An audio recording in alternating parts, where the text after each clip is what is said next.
Hey, this is Matt once again. Welcome back to another video. And this is a page request for Kingpin. Thank you so much for that.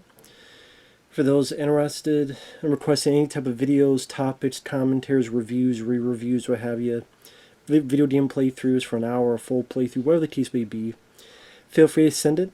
I'll get to it as soon as I can. And for those who sent them, thank you. I really do appreciate it. Now this is for Smile 2 from 2024, which a lot of people enjoyed this film. I know, I'm a broken record. Oh, he didn't like this one. He didn't know. He just hates everything. Duh. Why does he hate everything? Well, I liked the substance. Yeah, but you hate everything. Why? Well, I liked, I didn't love it, but I liked most of Deadpool and Wolverine. Yeah, but you hate everything. Why? Well, I mean, I liked Frogman. I didn't mind Heretic. I liked Life After Fighting. I even liked Beverly Hills Cop 4. Yeah, but you hate everything. Why you hate everything? Dude. I hate a lot of shitty movies. If people liked it, that's fine. I just think this is a shitty movie, and I don't like shitty movies. I know. Par for the course. If I think a film sucks, I say, hey, I think the film sucks. Go figure. I thought this film sucked. Has a couple decent gore moments, but the story miles will be a copy of the first film. I did not even like the first film. I don't find people smiling scary. Unless I was a 10-year-old kid at a fucking Roman Catholic school and a priest was looking at me like that. That'd be the only time I'd probably be scared. Actually, I wouldn't be scared. I'd punch him in the nuts and say, hey, you want to meet God? Do you want to meet him now? Keep pushing it. You like the cross? You ever heard the crisscross? There you go. No more balls, no more priest. Anyway, Smile 2, Electric Boogaloo. Starring Naomi Scott, who is Jasmine in that newer crappy Aladdin movie.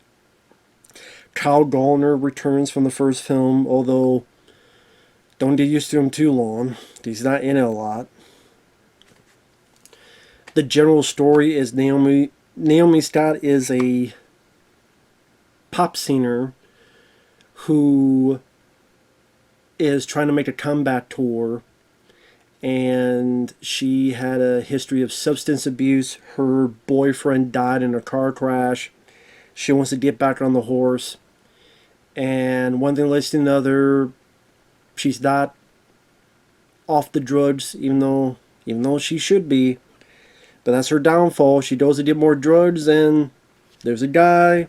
He's cursed. He dies. She sees it. Now she's cursed. And the rest of the film is a bunch of jump scares and a bunch of, well, actually, that's not real. Actually, that didn't happen. Actually, that's not real, too. Actually, almost half the movie isn't real. Actually, these last 20 minutes weren't real. Rinse and repeat until the end of the film. You see in the end of the first one, you have the end of the second film. I didn't like the first one because the first one to me was, you ever seen It Follows? You ever seen The Ring? There you go. You're cursed for 7 days like The Ring. After 7 days you die like The Ring. Only this is, it's a curse. I mean, even forget It Follows like The Ring. You do something, you're cursed for 7 days. Maybe there's a way you could pass off the curse to someone else, and then they'll be screwed. Like The Ring. Instead of a video, it is something you watch. Instead of watching a videotape, you have someone watch someone die. So, for example, if I'm cursed, if I kill someone and you see it, that means you're cursed.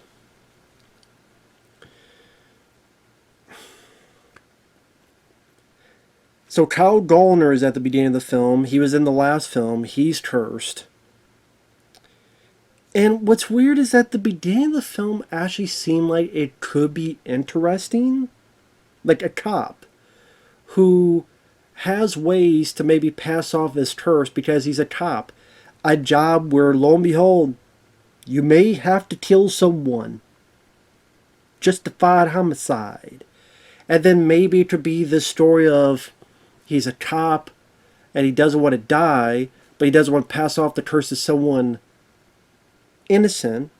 He can pass off to someone guilty, but is this person too guilty of a crime? But then am I really the executioner? Do I really want it? But I still want to live. But what's my duties to a cop is for justice and order. But at the same time, I want to, I want to live. Well, this person, he's going to be electrocuted anyway. How do I get him somewhere where I kill this well, I need two people because I need someone to witness it. And that witness hopefully not turn me in. So then how do I work that? How do I make up a plan? It just seemed like that could be a more interesting story. No, we say that for the very beginning. And again, it's like, we're also going to shoot it the most interesting way where it's basically seem like it's one shot. And yes, this is heavy spoilers. Sorry, heavy spoilers. It doesn't. He goes into this drug deal. He has a guy. There's another guy. Kills him in front of that guy, so that guy's cursed, but that guy fires. Then granted, Kyle Gallner could use this guy as a shield and get the fuck out. Which I don't know why he doesn't, because he's right by the corner. The guy is in front of him and he kills him. He could use the guy as a shield and just leave. Instead, he just... Oh, man, I'm sorry, man. I accidentally killed you. You're not supposed to die. But then there's another witness, another drug dealer guy. And Kyle Gallner's, oh, I'm sorry, you weren't... It wasn't meant for you. What do you mean? This wasn't meant for you. Then he tries to leave, and there's other bad guys, and then he runs out. Now, hey, maybe it could be interesting where the curse is lifted, but then now it's this gnawing guilt of, well, who was this guy? And, well, actually, he's not that bad of a guy, and maybe, like, do I let it go? But my duties as a cop is to protect and serve, and this guy doesn't really deserve to die, so now I don't want to be cursed again, but at the same time, I want to help this guy. And, like, maybe that could be a different angle, so it doesn't feel like a carbon copy. It's not about the person who's infected, it's about the person on the outside who now will have a sense of survivor's guilt and that his duties as a cop, but at the same time, he doesn't want to get cursed again. Nah. He runs out, he gets hit by a car. Turned to roadkill. And then we just do the same fucking movie as the first one. Where it's another girl who sees people, she gets infected, cursed. Because she thinks the guy's ODing, but he's not. He smiles, curses her, and then throughout the week she sees his weird shit. People smiling. Until the inevitable ending happens. And I'm like, okay, so it's the same shit. With a bunch of lousy jump scares. Once in a while a decent bit of gore. Although at times it could be laughable as well. And then the added notion of, again, there'll be times where 5 or 10 or 20 minutes have gone by and, well, actually, it didn't happen. It was all in her head. Which I know is meant to trick the audience, but either A, you'll guess it, or don't. If you don't guess, you go, well, okay, so I just watched 20 minutes of pointlessness because I was tricked just as well, and some people don't like feeling that way, and it doesn't really, to me, make it intriguing for repeated viewings. The lead character, I don't know if I really gave a rat's ass about her. Because she's a druggie that, kind of got what she deserved. Especially that moment where you see what happened during the car crash where they're both pieces of shit. You piece of shit. And then the boyfriend's like, ha ha ha, you don't cry? You psycho bitch, you don't cry? I'm like, you deserve to die too. So I'm glad she swerved the car and your ass died. Because you're a piece of shit too. Other than her wanting to do her comeback tour and being on the Drew Barrymore show, which, if I never have to see that show again, I'd be lucky, because I like Drew Barrymore in some movies, but that show seems like the most vapid, vat of horse shit in a while. Like, oh my god, it's so great you be here. Let me ask you some questions. But none of the questions are worth a shit. Oh my god, you're like the best person ever. What the fuck, Drew? Is it just like, with all the drugs and shit you did, like, I don't try to do a full 180 thinking you're Mr. Rogers' fucking neighborhood or something? I don't know.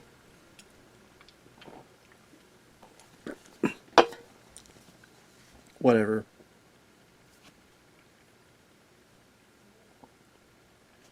And the story's just not interesting to me. I mean, if I want to watch a movie about an affliction of drugs and dealing with fame and wanting to have a comeback, guess what? There's a movie that did that this year. It's called The Substance. Way fucking better than this movie. And it really goes to show you, like, you take The Substance that really does delve into fame, the attachment, the greed for it, not letting things go, addiction going wrong, and just with the way it's acted and the way it's edited and the way it's directed, the way the story's told, and just how unique it feels. And then you see this, to me it's miles of differences between the two. And I have to compare it because it came out the same year. I know my friend Michael Keane wasn't a fan. If he ever sees this, I don't know if you'll be a fan of this movie either, but I would recommend The Substance to you. Because he didn't like this film. I don't like this film. But I think a film that, I think with the whole fame thing and drug addiction, The Substance with Demi Moore did that a lot better than this. A lot better. Highly recommend that if my friend Michael was watching. And I'm sorry that the people... That's not creepy to me. It's more goofy. I laughed at that shit in the first film. I laughed at that in this film. I know I don't like that Carl Gallner got killed in such a stupid way at the beginning. Because to me it felt like a cheap shot. And I don't like cheap shots. It's like, well... And it's like, oh, okay, so you did the Psycho thing, or you did the Hostel 2 thing, or you did the Friday the 13th Part 2 thing, where the person in the previous one who lived, they die. Well, so it's not quite the Psycho thing, but, you know, Friday the 13th Part 2, Hostel 2, what the hell what was the other movie I mentioned? You just did that thing. Person who lived, they come back, they're dead. You're the first or one of the first to die. In this case, the first. And now I'm from the curse just from getting run over. Must be run over by a fucking reindeer since it's the Christmas season. So again, we have this character who's a pop star. Her mom is a manager. She has weird fan meetings. This little girl comes up smiling at her. This guy who has got all this shit on his face wants to get too close for comfort to her. The stairs... There's this person named, was it Gemma? Gemma? Gemma. Where she hasn't talked to for a while. Seems like they're getting back together again. Seems like she's sleeping in her bed. And she's just smiling at her. And then her head becomes a fucking light bulb. With a honk sound of a car. Literally she's like, honk. I'm like, really? Her head become a fucking light bulb. A headlight of a car, and there's a honk sound. Honk my balls, movie. And what is this stupid shit? Her seeing her dead boyfriend, and she's like, stop smiling at me. It makes me think of fucking Billy Madison. Stop laughing at me, clown. Looking at the time. Stop smiling at me, clown. Or Swan. It was Swan. Not clown, Swan. Whatever the fuck it was. Better movie than this one. That was going to annoy me. What was it? Stop, Swan. Stop looking at me, Swan. There you go. Hey, it's been a while since I've seen Billy Madison. I remember the general idea, just not the exact terms, but there you go. But that's a comedy. A funny comedy. This, like, was I supposed to laugh at that? And is this the jump scares were lame? There's these dancers in her apartment kind of looking at her and doing these moves. I'm like, what is this, fucking West Side Story? Or they go,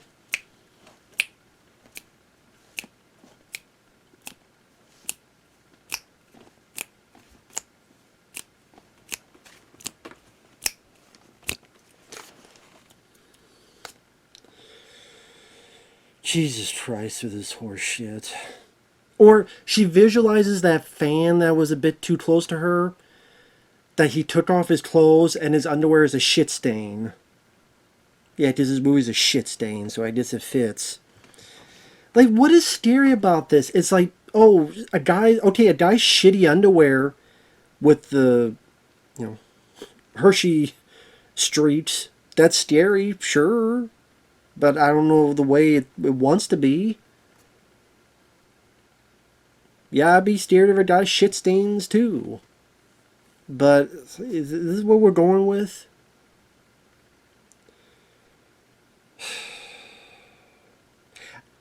Even like some of there's the first guy who like gives her the curse. Because when you do give it, then you kill yourself. You end your life. So he takes weights and he keeps hitting himself. Now, the aftermath of the makeup looks pretty good. Looks like it's done practically.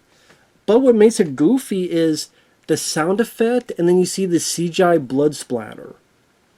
Now, when it comes back, like, there's good makeup effects, but then it's like, ding! Like, the sound effect and the CGI blood makes it goofy. But then, oh, like, nasty gore. Then, ding! Ew. Ew. I mean, maybe that's the purpose it was going for, but I don't know. I don't think the sound effect needed to be that goofy looking, and just don't have CGI blood. You didn't need it. But then when it's up close, it's practical, and it wasn't too bad. What else? There's a couple little bits here and there with some bloody stuff as well that, you know, wasn't too shabby. But there's stuff that looked goofy. At the very end, she sees a doppelganger of herself open up, and this creature comes out. And I thought the creature looked fucking goofy, really fucking goofy. Then opens her mouth. I know it's supposed to be scary, but I thought I'm like, this is fucking funny. It looked stupid. And it's a lot of it's just fucking fake outs. A bunch of dancers looking like a crackhead version of West Side Story doesn't scare me. A bunch of people going, it's not creepy to me. I'm like, there you go. And so many just like, oh, well, this didn't happen. Oh, she stabbed her mom stabbed herself. No, actually, she stabbed her. No, actually, her mom is still alive. Oh, she got in touch with her friend, and now she's friends with her again. Now she's driving. Oh, actually, they never got back together again, because she calls and goes, I haven't been to your apartment for a year. What are you talking about? So somehow she's in this trance, but she's also driving the car. Because she wakes up, then she's driving the car. I'm like, I guess in the zone, like, I'm guessing the entity's making her drive right so that she doesn't die then and there. I guess. Although technically if she hit someone with her car and there's a witness, the curse would be lifted. So I would think maybe doing it in her car would not be the best bet. Because what if you lose control? Again, what if she accidentally hit someone? But I guess the idea is, I don't know how the fuck it works. There's even this guy, I think the first meeting is real. A guy played by Peter Jacobson, which I remember him, he played the character Taub in House MD, which is a show I like. He's like, my brother was killed by this thing. I want to give you the exposition. Because the lead character has to know the exposition of what she's dealing with. And I have an idea, and we'll stop your heart. If we stop your heart and then resuscitate it, then maybe like a parasite, it'll leave your body or die or whatever the hell. But she decides not to do it then and there because she's an idiot. So I'm like, you're too fucking stupid to live. Then when she sees the guy again and goes to this,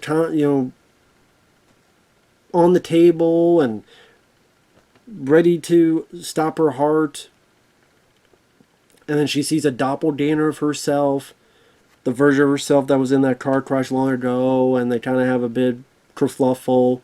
And then she thinks she's going to stab herself, and there's nothing there, and she realizes this whole fucking time's been in her mind. So I don't know, again, if it's been the past 20 minutes, 10 minutes, 30 minutes, I don't fucking know. I don't care.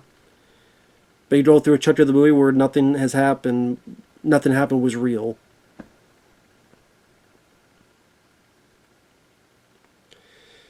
Which, I mean, I get the idea, but just, I don't know. Whenever you do stuff like that, it's going to rub some people the wrong way. And it's just, I'm sitting there going, it's the same type of ending as the first.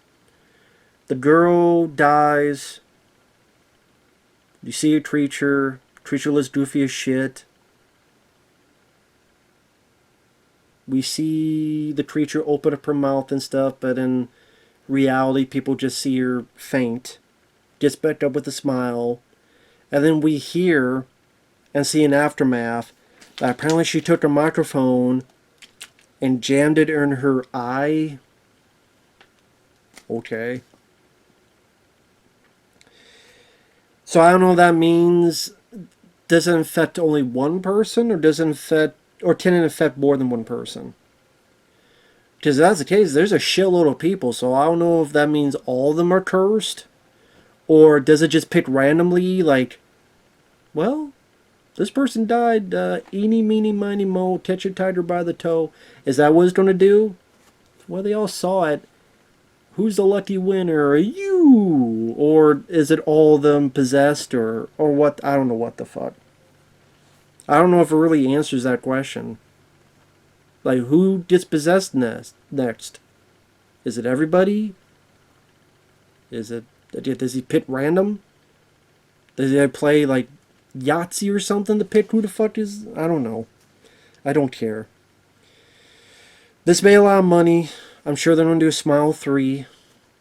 Smile Cubed. It'll be the same fucking story as the first two. And I didn't even like the first one because to me it was just a shitty version of The Ring. And just, other than people smiling, that's all it brought. People smile. Jump scare. People smile some more. Jump scare. Jump scare some more. People smiling. Oh, that didn't really happen. There's nothing here for me to digest. Nothing for me to get into other than a couple decent gore bits, which I saw a shitload more than The Substance this year. So why the fuck would I watch this film? And why the fuck would I ever watch this film again other than the fact it was a paid request? So, fuck Smile. I have a frown watching this piece of shit. Fuck this movie. I wish they would stop making these movies, but it was a hit, so. Unless you love people pretend to be an evil version of West Side Story, crackhead style.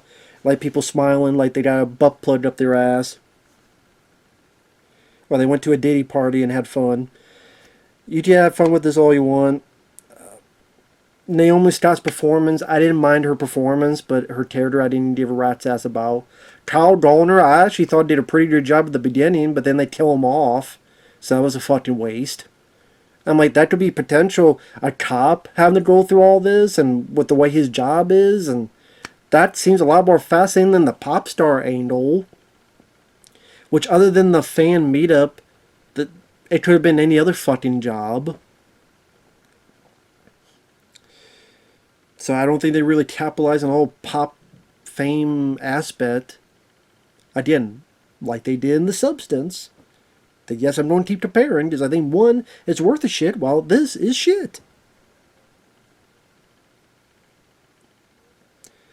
And there's just moments that I thought were goofy. Fuck this movie. just was bored. That's another thing. It's over 2 fucking... Did this story really need to be told over 2 hours? The substance, I didn't feel that length. Here I felt it all the way in my prostate. Over 2 hours for this shit? No, it didn't need to be that. Not at all. So, piss on it. See if you smile then. So smile until it ain't no tomorrow. Happy, happy, joy, joy. I'm just the grumpy Oster the Grouch. What can I say? Like you for all you want. Ain't for me. See you guys later. Bye-bye for now.